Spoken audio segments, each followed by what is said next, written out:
WhatsApp, I am Shalini. Welcome to the success zone.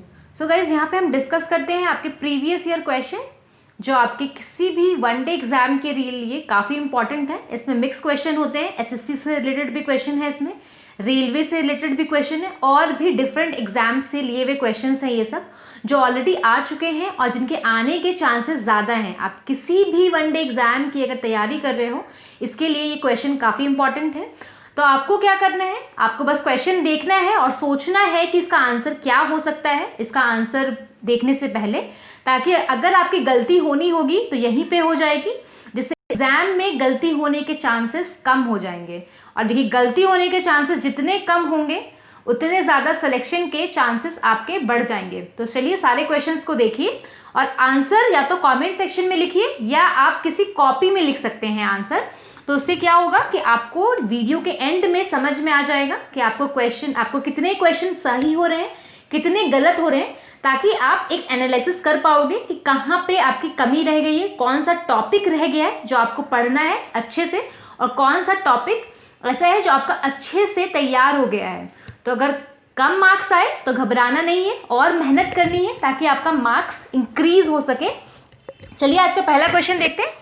अच्छा, यहाँ पे हम अभी आज के जो क्वेश्चन है उसमें हम इकोनॉमिक्स देख रहे हैं, प्लस आपके हिस्ट्री के कुछ क्वेश्चंस देखेंगे। और आपको डिस्क्रिप्शन पार्ट अच्छे से सुनना है, क्योंकि डिस्क्रिप्शन पार्ट में हम पूरा टॉपिक कवर करते हैं, जो भी क्वेश्चंस आ रखे हैं उससे रिलेटेड। तो उससे क्या होगा कि आपका कोई भी क्वेश्चन अगर उस टॉपिक से आएगा तो आपका छूटेगा नहीं।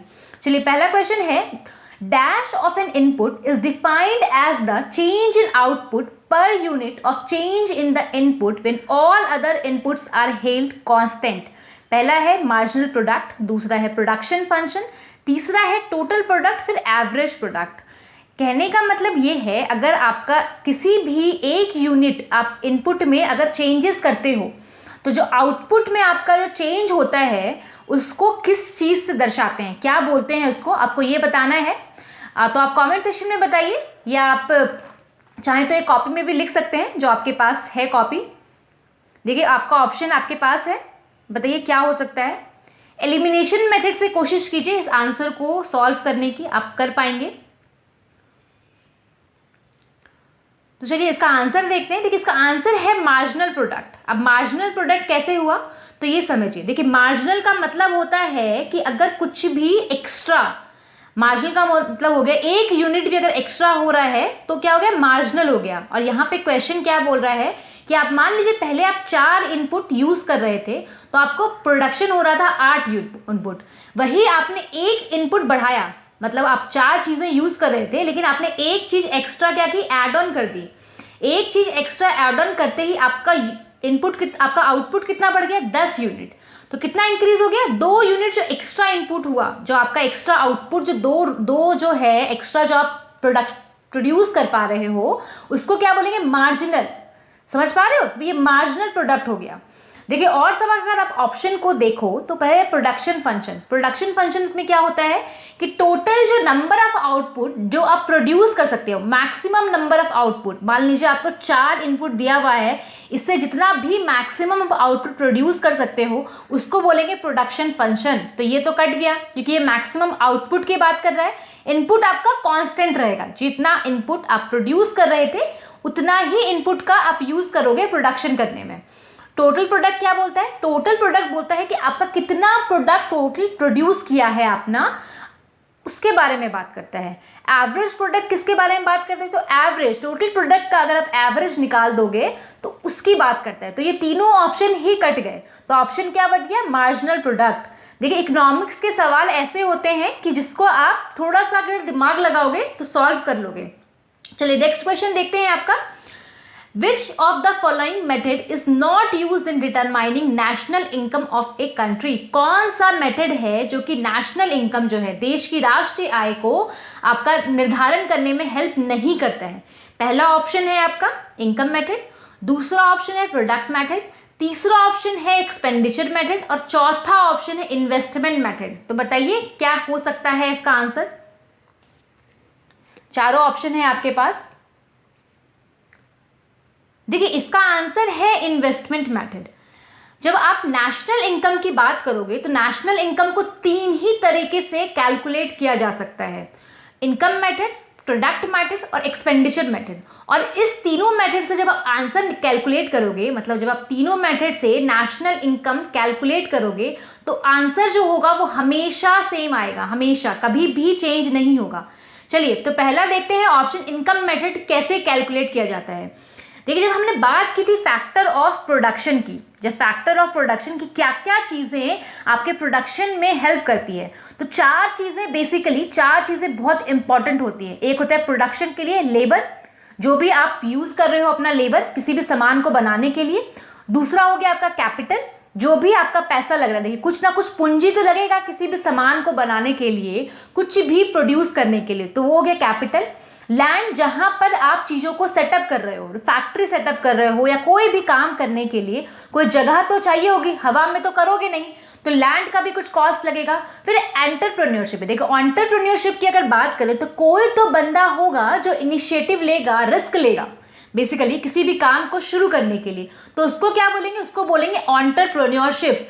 तो ये जो बंदा है जो रिस्क ले रहा है, इसको क्या होगा, प्रॉफिट अर्न होगा, राइट। तो इन सब का इनकम को जब आप ऐड कर दोगे तो इनकम मेथड आ जाएगा। तो इनकम मेथड से कैलकुलेशन हो जाएगा कि नेशनल इनकम इतना हो रहा है, पूरे इकोनॉमी में जितना भी जो 4 फैक्टर ऑफ प्रोडक्शन है सबको ऐड करने के बाद इनकम मेथड, इनकम आ जाएगा आपका नेशनल इनकम, तो वो होगा इनकम मेथड। अब नेक्स्ट बात करते हैं एक्सपेंडिचर मेथड की। जब आप एक्सपेंडिचर मेथड देखोगे तो मतलब कि इकोनॉमी में एक साल के अंदर कितना एक्सपेंडिचर हो रहा है उसको हम जीडीपी बोलेंगे। जीडीपी का मतलब क्या है, ग्रॉस डोमेस्टिक प्रोडक्ट, मतलब एक साल में आपके पूरे टेरिटरी के अंदर, जोग्राफिकल रीजन है उसके अंदर जो भी प्रोडक्शन हो रहा है उसकी क्या वैल्यू है, मनी में उसकी क्या वैल्यू है। तो यहाँ पे जीडीपी का सम टोटल करेंगे और फिर निकालेंगे आपका एक्सपेंडिचर मेथड। तो इसमें क्या होगा, जितना आप देखिए नाम से ही समझ में आ रहा है, जितना ज़्यादा आप क्या कर रहे हो, खर्च कर रहे हो, एक्सपेंडिचर कर रहे हो, उसको ऐड करना है एक साल का। तो इसमें ऐड क्या होता है, प्राइवेट कंजम्पशन, जो आप कंज्यूम करने में यूज़ कर रहे हो। मान लो आपने 10 रुपये खर्च किया, तो कंजम्पशन करने के लिए, टॉफ़ी खरीदने के लिए 10 रुपये आपने खर्च की, तो वो 10 रुपये क्या है आपका कंजम्पशन के लिए, आप कुछ एक्सपेंडिचर कर रहे हो, तो ये 10 रुपये ऐड हो जाएगा। गवर्नमेंट कंजम्पशन एक्सपेंडिचर, गवर्नमेंट कुछ अगर एक्सपेंडिचर कर रही है कंजम्पशन के लिए तो वो हो जाएगा। ग्रॉस कैपिटल फॉर्मेशन, मान लो गवर्नमेंट कहीं पर कुछ खर्चा कर रही है या प्राइवेट कहीं पे खर्चा कर रहा है आपका कैपिटल फॉर्मेशन के लिए, तो वो चीज़ें ऐड होगी। दूसरा एक्सपोर्ट, एक्सपोर्ट, नेट एक्सपोर्ट आपका ऐड होगा। देखिए जहां भी नेट वर्ड आएगा वहां पे कुछ ना कुछ माइनस हो रहा होगा, पूरा जो रेस्ट आपका अमाउंट सब कुछ कट कटा के जो आंसर आएगा वो आएगा नेट में। तो यहाँ पे क्या होगा, नेट एक्सपोर्ट बोल रहा है, मतलब एक्सपोर्ट माइनस इंपोर्ट। अब हम एक्सपोर्ट और इंपोर्ट क्या होता है, तो एक्सपोर्ट होता है, देखिए एक्सपोर्ट से आ रहा है एक्सटर्नल, मतलब बाहर भेजना, आप कुछ एक्सपोर्ट कर रहे हो, एक्सटर्नल चीजें जा रही है। इंपोर्ट क्या है, बाहर से अंदर आ रहा है, तो बाहर से आपके घर से जो बाहर गया वो, आपके घर में जितना सामान आया वो, दोनों को माइनस कर दोगे तो नेट एक्सपोर्ट आ जाएगा। समझ लो, यहाँ इकोनॉमी के टर्म में बात कर रहे हैं हम। चलिए नेक्स्ट आपका है प्रोडक्ट मेथड। देखिए प्रोडक्ट मेथड का मतलब है जो भी पूरे साल में गुड्स और सर्विसेज का फ्लो हुआ है उसके मनी के टर्म में उसकी जो वैल्यू होगी वो हम देखेंगे। और यहाँ पे जो फाइनल गुड्स का जो वैल्यू आप जो ऐड ऑन करोगे तो गुड्स फाइनल होना चाहिए। फाइनल का मतलब यहाँ पे क्या है कि आप उसको फर्दर प्रोडक्शन में नहीं यूज कर रहे हो। मान लो चीनी का प्रोडक्शन हुआ है, आप शुगर आप यूज करने वाले हो, शुगर मान लो आप चाय बनाने वाले हो, आप बेच रहे हो चाय बना करके, तो उसमें चाय में आप अलग से शुगर की कॉस्ट नहीं ऐड करोगे। टी में ऑलरेडी शुगर और चाय पत्ती की कॉस्ट ऐड होगी, आप अलग से टी प्लस शुगर का कॉस्ट अगर ऐड कर दोगे, इसका मतलब क्या होगा, डबल बार आपने काउंट कर दिया है एक ही चीज का कॉस्ट, तो जो भी आंसर आएगा क्या होगा, वो गलत आ जाएगा। तो इस चीजों का ध्यान रखना है। यहाँ फाइनल गुड्स एंड सर्विसेज का बात कर रहा है। फाइनल मतलब कि आपका फर्दर प्रोडक्शन में उस चीज का यूज नहीं होना चाहिए, वो फाइनली आपने कंज्यूम कर लिया उस सामान को, ऐसे समझिए आप। समझ में आया? तो 3 ही चीजों का इस्तेमाल होता है नेशनल इनकम को ऐड ऑन करने के लिए, नेशनल इनकम निकालने के लिए। तो इसलिए आपको ध्यान रखना है, ये क्वेश्चन बहुत बार आता रहता है। काफी सारे एग्जाम्स में। Which of the following relationship always holds true, बताइए कौन सा क्वेश्चन है, कौन सा रिलेशनशिप जो है हमेशा ट्रू साबित होता है। Income equal to consumption plus investment, income equal to consumption plus saving, saving equal to investment, income equal to consumption plus saving plus investment. तो बताइए कौन सा रिलेशनशिप हमेशा सही होगा अगर आप इकोनॉमी के पॉइंट ऑफ व्यू से सोचे तो। देखिए इसको भी आप अपना आराम से आप एलिमिनेशन मेथड से निकाल सकते हो। तो आंसर बताइए इसका क्या होगा।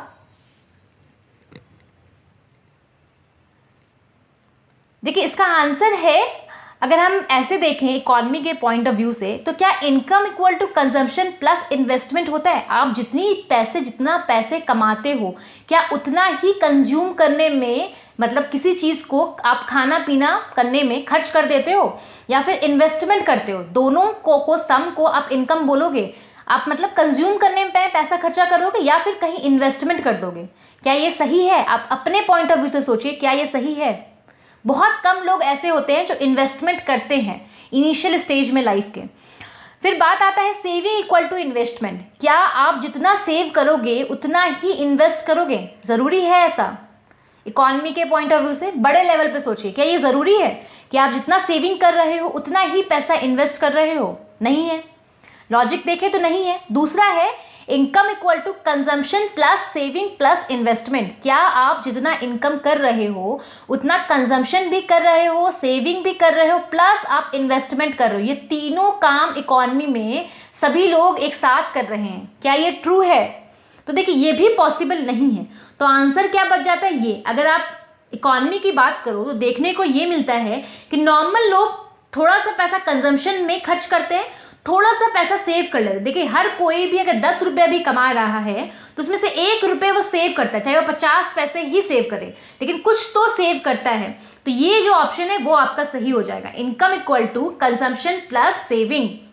चलिए नेक्स्ट क्वेश्चन देखते हैं। The marginal propensity to consume lies between 0 to 1, 0 to infinity, 1 to infinity, infinity to infinity। बताइए क्या है इसका answer. Marginal propensity to consume, अभी हमने बात की थी मार्जिनल प्रोडक्ट के बारे में, तो आप ये वाला ऑप्शन अगर आप थोड़ा सा दिमाग लगाओगे तो इसका आंसर सही करके ले जाओगे। बताओ क्या होगा इसका answer. Marginal propensity to consume lies between, किसके बीच में लाई करता है। देखिए इसका आंसर है 0 to 1। अब देखिए लॉजिक समझिए कि 0 to 1 क्यों है। देखिए मार्जिनल का मैंने आपको बताया मतलब होता है एक एक्स्ट्रा यूनिट। किसी भी चीज़ में आप एक्स्ट्रा यूनिट जो भी, अगर आप प्रोडक्शन के पॉइंट ऑफ व्यू से देखो तो अगर किसी एक इनपुट में चेंज करने से आप कितना एक्स्ट्रा चीज़ बना पा रहे हो वो हो जाएगा marginal. Marginal propensity to consume की बात करते हैं तो क्या बात करते हैं कि आप एक एक्स्ट्रा यूनिट अगर आप कंज्यूम करते हो, एक एक्स्ट्रा कुछ खाना खाते हो, 1 यूनिट एक्स्ट्रा, तो आपको सेटिस्फैक्शन लेवल कितना मिलता है उस बारे में देखते हैं हम। तो यहाँ बोल रहे हैं मार्जिनल प्रोपेंसिटी टू कंज्यूम किसके किसके बीच में लाई करेगा। तो देखिए एक एक्स्ट्रा यूनिट की बात कर रहा है तो हमेशा एमपीसी क्या होगा, ग्रेटर देन 0 होगा। कुछ ना कुछ तो आप कंज्यूम करोगे ही करोगे, ऐसा तो नहीं है कि आप कुछ चीजें नहीं करोगे। Marginal propensity to consume. और फिर बात करते हैं कि ये लेस देन 1 क्यों होगा। देखिए हमेशा इक्वल टू 1 नहीं हो सकता। मार्जिनल प्रोपेंसिटी टू कंज्यूम निकालोगे कैसे, change in consumption by change in expenditure, आपका income, sorry, marginal propensity to consume होता है change in consumption by change in income. Delta का साइन इसको बोलते हैं और इसका मतलब होता है चेंज। मतलब आप अगर आपके इनकम में अगर 1 रुपये का भी चेंज हुआ तो आपके कंजम्पशन में कितना चेंज होगा, इस बात को दर्शाता है मार्जिनल प्रोपेंसिटी टू कंज्यूम। देखिए अगर आपका 1 रुपया अगर इनकम बढ़ रहा है और आप अपना कंजम्पशन आपका 0 पॉइंट मान लो 50 रुपये बढ़ा रहे हो, 50 पैसे बढ़ा रहे हो आप अपना कंजम्पशन, तो कुछ तो बढ़ा रहे हो, तो ग्रेटर देन 0 हो गया। तो जितना मात्रा में आप इनकम कमाओगे उतना मात्रा में तो कंज्यूम नहीं कर लोगे, कुछ तो रखोगे अपने पास, राइट। जितना कमाओगे उतना कुछ तो कंजम्पशन में खर्च कोई भी नहीं करता है। बहुत ही रेयर ही कोई इंसान जितना कमाता है उतना ही खाने में उड़ा देता है या उतना ही कहीं और चीज़ों में उड़ा देता है। तो कुछ तो सेव करेगा। वन क्या है? वन आपका मैक्सिमम इनकम है जो आप अर्न कर सकते हो। तो क्या है? वह मैक्सिमम चीज़ें हैं जहां आप खर्च कर सकते हो। तो वो क्या होगा? ग्रेटर देन लेस देन 1 हो जाएगा। इसलिए 0 to 1 के बीच में आएगा। आई होप गाइज आप ये समझ पा रहे हो, क्योंकि ये जो है, ये जो कॉन्सेप्ट है ये बिल्ड करना बहुत ज़रूरी है। कॉन्सेप्ट बिल्ड हो जाएगा तो आपका क्वेश्चन कैसे भी आए, आपका क्वेश्चन ऐसे आए या कुछ और तरीके से पूछ ले, तो आपका आंसर कभी भी गलत नहीं होगा। तो यहाँ पे मेन फोकस मेरा ये रहता है कि आपका जो क्वेश्चन है, आपका क्वेश्चन के साथ साथ आपके टॉपिक का भी मुझे क्लियर करना होता है। इसलिए मैं डिस्क्रिप्शन पार्ट ज़्यादा अच्छे से कोशिश करती हूँ आपको समझा पाऊँ। चलिए नेक्स्ट क्वेश्चन देखते हैं। The term green GNP emphasise, green GNP किस चीज को एम्फेसाइज करता है? Rapid growth of GNP, increase in per capita income, economic development और सस्टेनेबल डेवलपमेंट। देखिए ग्रीन है और जीएनपी है, तो बताइए ग्रीन जीएनपी किस चीज को एम्फेसाइज करता है? अब थोड़ा सा लॉजिक लगाओ, देखिए ग्रीन आ रहा है तो क्या हो सकता है इसका आंसर? देखिए इसका आंसर है सस्टेनेबल डेवलपमेंट।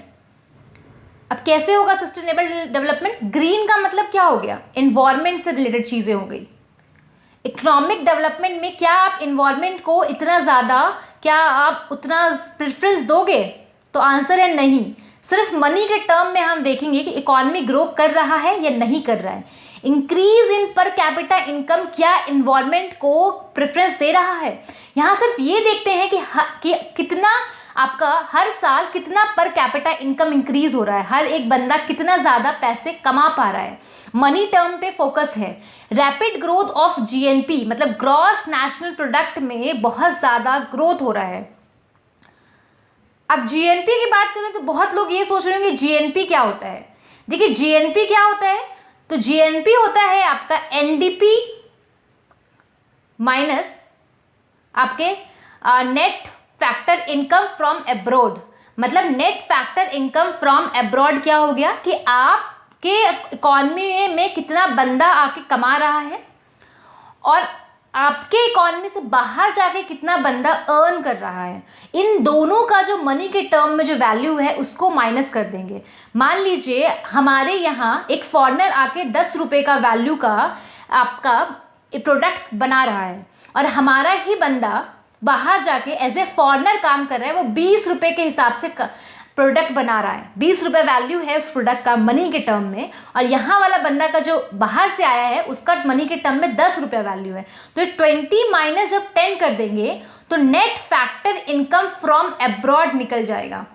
और जीडीपी जैसा आप लोग जानते हैं, जीडीपी का मतलब होता है एक साल में आपके इकॉनमी के अंदर कितने बंदे ने क्या चीज़ें प्रोड्यूस किया है मनी के टर्म में। आपके जोग्राफिकल एरिया में मनी के टर्म में कितना वैल्यू आपका गुड्स का प्रोडक्शन हुआ है उसको बोलेंगे जीडीपी। इसमें क्या होगा? डिप्रिशिएशन प्लस होगा। डिप्रिशिएशन क्या होता है?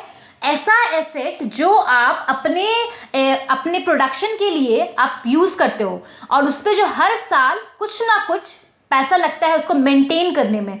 मान लीजिए आपने मशीनरी लगाया है किसी प्रोडक्शन को करने के लिए, तो उस मशीनरी का कुछ चार्जेस होगा उसको मेंटेन करने के लिए। कभी इसका पेज ढीला हो जाएगा, कभी इसमें ग्रीसिंग की ज़रूरत होगी, कभी और कुछ चीज़ें का ज़रूरत होगा, कभी इसको पेंट कराना होगा। तो इन सब चीज़ों में भी कुछ कॉस्ट लगता है, फ्री में तो नहीं होता है। तो वो चार्जेस क्या होगा? डिप्रिशिएशन चार्जेस हो जाएगा।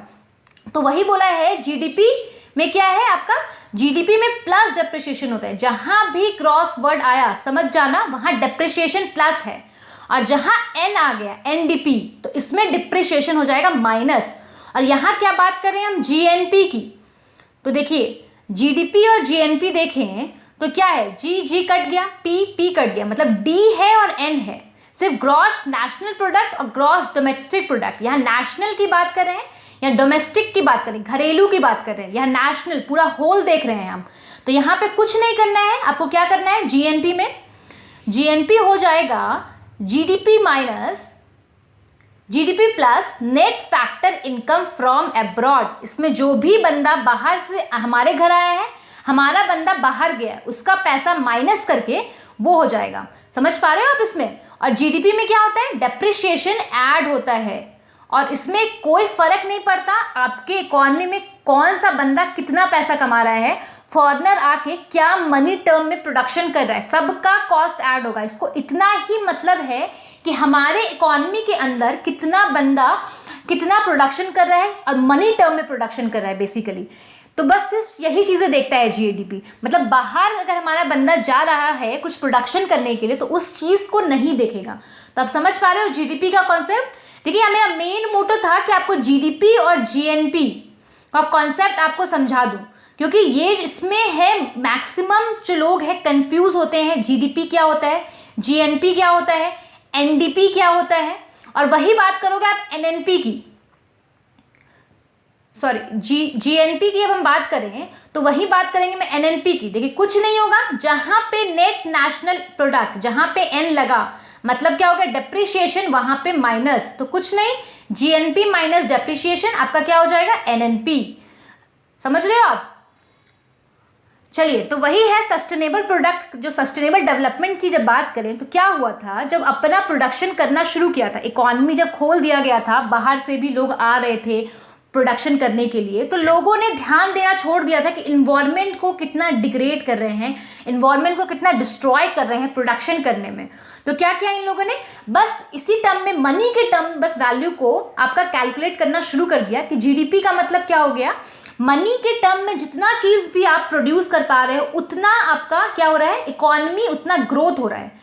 तो जो आपके इकोनॉमिस्ट थे, आपके जो एनवायरमेंटलिस्ट थे, उन लोगों ने क्या किया, बहुत क्रिटिसाइज किया इस चीज को, जो एनवायरमेंट को देखने वाले थे लोग, तो उन्होंने इसका क्रिटिसाइज किया। तो ग्रीन जीएनपी का कॉन्सेप्ट निकल के आया। इस कॉन्सेप्ट में क्या होता है, रिसोर्सेज को जितना भी डिस्ट्रॉय कर रहे हैं आप ग्रोथ करने में, उसकी कॉस्ट भी ग्रीन जीएनपी में इंक्लूड की जाती है। उसके अकॉर्डिंग देखा जाता है कि आपका इकोनॉमी कितना ग्रोथ हो रहा है। चलिए नेक्स्ट देखते हैं। अब आपका हिस्ट्री का क्वेश्चन शुरू हो जाएगा। 5 हम हिस्ट्री के क्वेश्चन देखेंगे। Gandhara school of art came into existence in Hinayana sect, Mahayana sect, Vaishnava sect और शैव सेक्ट। तो बताइए कौन सा ऑप्शन है, गंधारा स्कूल ऑफ आर्ट किस एग्जिस्टेंस की बात करता है, किस चीज की बात करता है, हीनयान, महायान, वैष्णव सेक्ट और शैव सेक्ट। देखिए इसका आंसर है महायान सेक्ट। जो गंधारा स्कूल ऑफ आर्ट है वो महायान की बात करता है। अब बात करते हैं भाई ये महायान क्या है। देखिए जब बुद्धा मरे थे, जब बुद्ध भगवान मरे थे, तो उनका जितना भी फॉलोअर्स थे वो 2 पार्ट में डिवाइड हो गए। एक आ गया हीनयान आपका, दूसरा आ गया महायान। देखिए हीनयान में क्या हुआ, हीनयान वालों ने बोला कि भाई बुद्ध हैं, बुद्ध एक ऐसे इंसान हैं जिन्होंने एक्स्ट्रा ऑर्डिनरी नॉलेज को क्या किया है, एक्सप्लोर कर लिया है, जान लिया है एक्स्ट्रा ऑर्डिनरी नॉलेज को। तो इसकी वजह से वो एक सिर्फ इंसान है जिनको नॉलेज बहुत एक्स्ट्रा हो गया है। तो हम इनकी पूजा नहीं करेंगे, लेकिन हम इनके बताए हुए रास्ते पे चलेंगे। तो ये बोला हीनयान वालों ने। इन्होंने इसकी पूजा नहीं की, आइडल वर्शिप नहीं की, इनकी मूर्तियां नहीं बनाई, ना इनकी पूजा की। बस इन्होंने ऐसा माना कि ये जिन्होंने जो भी बोला है उसके रास्ते पे चल के हम चीज़ों को फॉलो करेंगे और एक सेल्फ डिसिप्लिन और मेडिटेशन करेंगे। जो बुद्ध भगवान का मेन आइडियोलॉजी था उस चीज़ को फॉलो करेंगे और उसको फॉलो करके हम मोक्ष की प्राप्ति करेंगे। समझ पा रहे हो, हीनयान का ये कहना था आपका। और ये क्या था, अर्ली इसका जो वर्क था, जो इन्होंने चीज़ों लिखी थी वो पाली लैंग्वेज में लिखी थी। लेकिन जब बुद्धा की बात करते हैं तो पाली लैंग्वेज में आता है, ठीक है। और जब जैन की बात करते हैं तो प्राकृत लैंग्वेज में आता है। यह आपको ध्यान रखना है। ना जाने कितनी बार ये क्वेश्चन पूछा है कि बुद्धा किस लैंग्वेज का इस्तेमाल करते हैं, जैन किस लैंग्वेज का इस्तेमाल करते हैं। तो बुद्ध करते हैं पाली लैंग्वेज का इस्तेमाल और जैन करते हैं प्राकृत लैंग्वेज का इस्तेमाल। अब इसको याद करने का सबसे अच्छा तरीका देखिए ये है कि जैन भगवान जो हैं और जैन के जितने भी फॉलोअर्स हैं, आप देखोगे वो कपड़े नहीं पहनते हैं। प्राकृतिक अवस्था में जिस नेचुरल स्टेट में वो पैदा होते हैं उसी नेचुरल स्टेट में अपना जीवन यापन करते हैं, अपना जिंदगी जीते हैं। तो क्या हो गया, प्रकृति से मिली हुई अवस्था में वो पूरा जिंदगी जीते हैं। तो उसको ये क्या हो गया, प्राकृत लैंग्वेज का यूज करते हैं। आप समझ पा रहे हो, ये एक ट्रिक है याद करने की। और बुद्धा की बात करें तो एक नेक्स्ट लैंग्वेज क्या बच गया, पाली। तो पाली लैंग्वेज का इस्तेमाल बुद्ध करते थे। आई होप आप कंफ्यूज नहीं होंगे बुद्ध और जैनिज्म के लैंग्वेज में।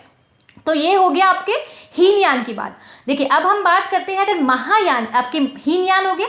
जब हम महायान की बात करें तो महायान क्या बोला, देखिए महा से ही समझ में आ रहा है, इन्होंने बुद्ध भगवान को भगवान बना के महान बनाया।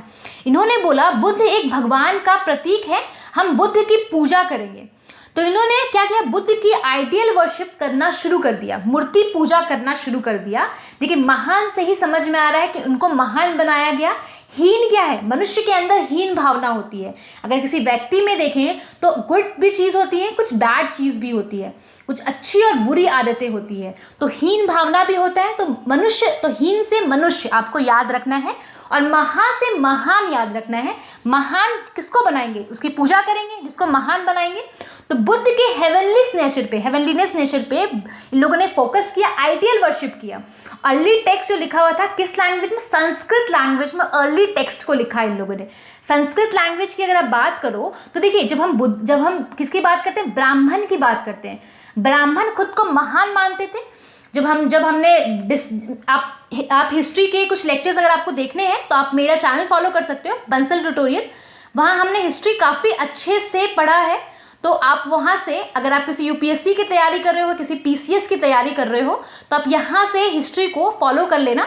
बहुत अच्छे से पढ़ा रखा है मैंने एंशिएंट हिस्ट्री को। अभी हम मिडिवल हिस्ट्री पढ़ रहे हैं वहाँ पे। तो वहाँ मैंने एंशिएंट हिस्ट्री में बताया है कि देखिए जब हम ब्राह्मण की बात करते हैं तो ब्राह्मण क्या होते हैं, ब्राह्मण खुद को महान बनाते थे, तो वो संस्कृत लैंग्वेज का इस्तेमाल करते थे। तो अर्ली टेक्स्ट क्या था, संस्कृत लैंग्वेज में यूज़ किया गया है अर्ली टेक्स्ट को। तो इन्होंने जो लोग थे, तो महान थे, तो क्या यूज़ करेंगे, संस्कृत लैंग्वेज का यूज़ करेंगे। समझ पा रहे हो आप। तो ये हो गया हीनयान और महायान की कहानी। देखिए बहुत क्वेश्चन आता है, इसलिए मैंने इसको बहुत अच्छे से आप लोगों को बताया है कि क्वेश्चन कहीं से भी आए, आप लोगों का क्वेश्चन का आंसर गलत नहीं होना चाहिए। देखिए अब दूसरा बात करते हैं, लैंड रेवेन्यू अंडर टीपू। देखिए टीपू सुल्तान के अंदर लैंड रेवेन्यू कैसा था, was mainly collected through revenue officer के द्वारा कलेक्ट किया जाता था। was mainly collected by government official appointed by Tipu के द्वारा जो भी गवर्नमेंट के ऑफिशियल अपॉइंट किए जाते थे उनके द्वारा किया जाता था। was collected by intermediaries, कुछ बिचौलियों द्वारा किया जाता था, या फिर सुल्तान के हाथ में was जाने की अनुमति नहीं थी, was not allowed to go into hands of सुल्तान। तो बताइए इसका आंसर क्या होगा। देखिए इसका आंसर है was mainly collected by government official appointed by Tipu. जो लैंड रेवेन्यू की बात करें टीपू के अंदर, तो वो थी रैयतवारी व्यवस्था थी। अब रैयतवारी व्यवस्था की बात करें तो ये रेवेन्यू सिस्टम जो था वो ब्रिटिश इंडिया के टाइम पे इंट्रोड्यूस किया गया था। और ये किसने इंट्रोड्यूस किया, थॉमस मुनरो साहब ने इंट्रोड्यूस किया था, और 1820 में किया था। और रायत का मतलब देखें तो क्या होता है, ऐसे लोग जो कि एग्रीकल्चर लैंड पे कल्टीवेट करते हैं, मतलब कुछ प्रोडक्शन करते हैं, खेती बाड़ी का काम करते हैं। तो इस सिस्टम में क्या होता था, पीजेंट्स और कल्टीवेटर जो कि आपका काम करने वाले लोग हैं, पीजेंट्स मतलब बेसिकली फार्मर्स हो गए, फार्मर्स और कल्टीवेटर जो प्रोडक्शन का काम कर रहे हैं लैंड पे, वो वे रिगार्डेड एज द ओनर, उनको ओनर माना जाता था उस लैंड का। और उनका ओनरशिप राइट उसको इतना भी अधिकार देता था कि वो उसको सेल कर सकता है, लैंड को बेच सकता है, किसी के पास गिरवी रख सकता है, मॉर्गेज का मतलब गिरवी रखना, या फिर किसी को गिफ्ट में भी उस लैंड को दे सकता है। और टैक्सेस जो था वो डायरेक्टली कलेक्ट किया जाता था government from the peasant, government के द्वारा डायरेक्टली आपका टैक्स कलेक्ट किया जाता था पीजेंट से। समझ पा रहे हो। तो रैयतवारी व्यवस्था से अगर आपका कोई क्वेश्चन आता है तो शायद नहीं छूटेगा आप। चलिए नेक्स्ट क्वेश्चन देखते हैं। India was granted freedom during the British prime minister Clement Attlee, Winston Churchill, Ramsay MacDonald और विलियम पिट। तो बताइए कि किस प्राइम मिनिस्टर के अंदर, ब्रिटिश प्राइम मिनिस्टर के अंदर आपका ग्रांट किया गया था फ्रीडम को। ऑप्शन आपके पास है, देखिए इसका आंसर है क्लीमेंट एटली। क्लीमेंट एटली के दौरान क्या था कि इंडियन इंडिपेंडेंस एक्ट 1947 जो पास हुआ था, और ये बोलता था कि 1 अगस्त 1947 को ये पास किया गया था आपका। क्लीमेंट एटली इस समय प्राइम मिनिस्टर थे, ब्रिटिश प्राइम मिनिस्टर। और 14 अगस्त 1947 को, मतलब 15 अगस्त को हमें आज़ादी मिली, 14 अगस्त को इंडिया को 2 पार्ट में डिवाइड किया गया। पाकिस्तान जिसको 14 अगस्त को आज़ादी मिल गई, और आपका इंडिया जिसको 15 अगस्त को आज़ादी मिली। ठीक है, चलिए नेक्स्ट क्वेश्चन देखते हैं। मुर्शिद कुलीन खां, अलावर्दी आपका खान, और Sirajuddaula were all nawab of. तो ये किसके नवाब थे आपको बताना है। कभी कभी क्या होता है प्रोनाउंसिएशन गलत हो जाता है।